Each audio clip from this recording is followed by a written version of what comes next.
Thank you for calling the Turner Free Library's Dial a Storyline for Adults.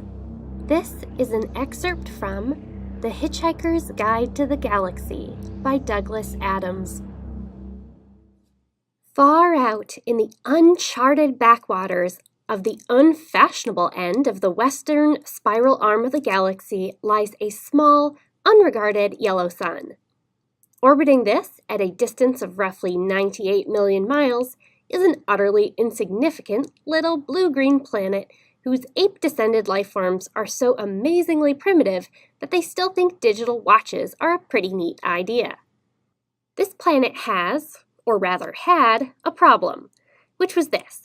Most of the people living on it were unhappy for pretty much of the time. Many solutions were suggested for this problem, but most of these were largely concerned with the movements of small green pieces of paper, which is odd because, on the whole, it wasn't the small green pieces of paper that were unhappy. And so the problem remained. Lots of the people were mean, and most of them were miserable, even the ones with digital watches. Many were increasingly of the opinion that they'd all made a big mistake in coming down from the trees in the first place. And some said that even the trees had been a bad move and that no one should ever have left the ocean. And then, one Thursday, nearly 2,000 years after one man had been nailed to a tree for saying how great it would be to be nice to people for a change, a girl sitting on her own in a small cafe in Rick's Mansworth suddenly realized what it was that had been going wrong all this time, and she finally knew how the world could be made a good and happy place. This time it was right.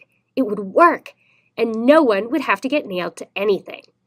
Sadly, however, before she could get to a phone to tell anyone about it, a terrible, stupid catastrophe occurred, and the idea was lost forever.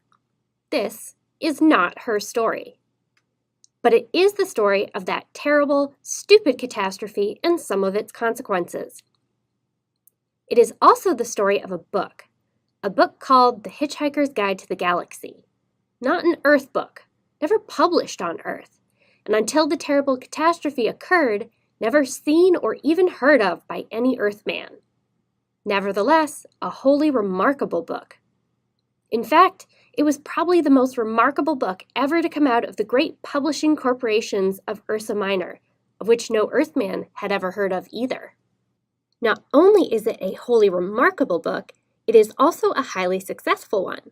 More popular than the Celestial Home Care Omnibus, better selling than 53 More Things to Do in Zero Gravity, and more controversial than Ulan Khalifid's trilogy of philosophical blockbusters Where God Went Wrong, Some More of God's Greatest Mistakes, and Who Is This God Person Anyway?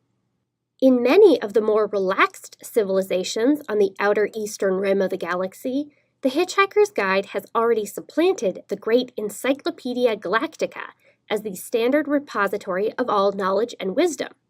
For though it has many omissions and contains much that is apocryphal, or at least wildly inaccurate, it scores over the older, more pedestrian work in two important respects. First, it is slightly cheaper, and second, it has the words, "Don't Panic," inscribed in large, friendly letters on its cover.